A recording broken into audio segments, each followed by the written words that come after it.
Hi, welcome to my channel. இப்போ நான் உளுந்து முட்டை குழம்பு செய்கிறேன். வாங்க எப்படி செய்யலான்னு பார்க்கலாம்.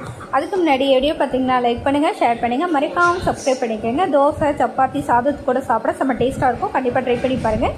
இங்கே நான் உளுந்து எடுத்துருக்கேன். அடுப்பத்தை வச்சு கடாய் வச்சுக்கோங்க.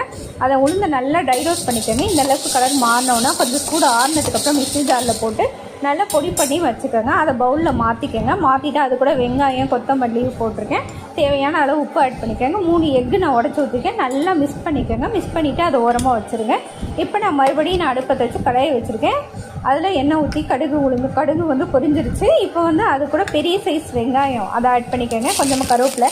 அது நல்லா வணங்கினோடனே இஞ்சி பூண்டு பேஸ்ட்டு அதையும் ஆட் பண்ணிக்கோங்க. இஞ்சி பூண்டு பேஸ்ட்டு வாழை போனோடனே அது கூட தக்காளி நான் வந்து 1.5 சைஸ் தக்காளி எடுத்துருக்கேன். அதையும் நான் ஆட் பண்ணிக்கிறேன். ஆட் பண்ணிவிட்டு கொஞ்சமாக மஞ்சத்தூள் ஆட் பண்ணிக்கோங்க. அப்புறம் குழம்பு மிளகாத்தூள் அதையும் ஆட் பண்ணிக்கோங்க. அப்புறம் தனியாத்தூள் அதையும் ஆட் பண்ணிக்கோங்க. ஆட் பண்ணிவிட்டு கொஞ்சமாக தண்ணி ஊற்றி நல்லா கொதிக்க விடுங்க. அந்த பச்சை வாசனைலாம் போய் எண்ணெய் நல்லா பிரிஞ்சு வந்துடும்.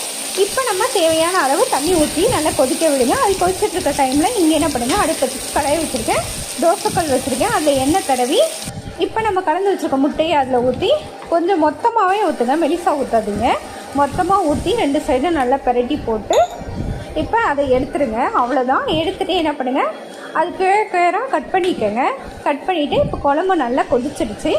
இப்போ கொதிச்சோன்னா அந்த குழம்பு கூட இப்போ இதை ஆட் பண்ணிடுங்க. ஆட் பண்ணிவிட்டு ஒரு 2 செகண்ட் நல்லா கொதிக்க விடுங்க. ஏன்னா முட்டை கூட சாறு ஆகணும் இல்லையா, அதனால் அப்புறம் கொத்தமல்லி தலை தூவி சர்வ் பண்ணுங்கள். அவ்வளோதான் guys. சாப்பிட செம்ம டேஸ்ட்டாக இருக்கும். கண்டிப்பாக ட்ரை பண்ணி பாருங்கள். ட்ரை பண்ணி பார்த்துட்டு எனக்கு லைக் பண்ணுங்கள், ஷேர் பண்ணுங்கள், மறக்காமல் சப்ஸ்கிரைப் பண்ணிக்கோங்க. Thank you guys.